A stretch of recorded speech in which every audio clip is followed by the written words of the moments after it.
बिस्मिल्लाहिर्रहमानिर्रहीम।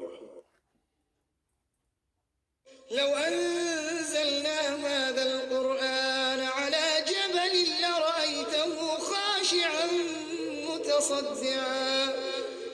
خاشعا متصدعا من خشية الله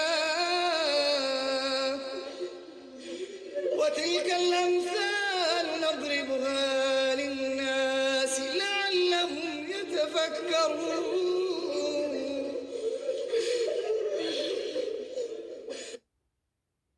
अगर हम ये कुरान किसी पहाड़ पर नाजिल करते तो तुम उसको देखते कि खुदा के खौफ से दबा और फटा जाता है, और ये बातें हम लोगों के लिए बयान करते हैं ताकि वो गौर करें।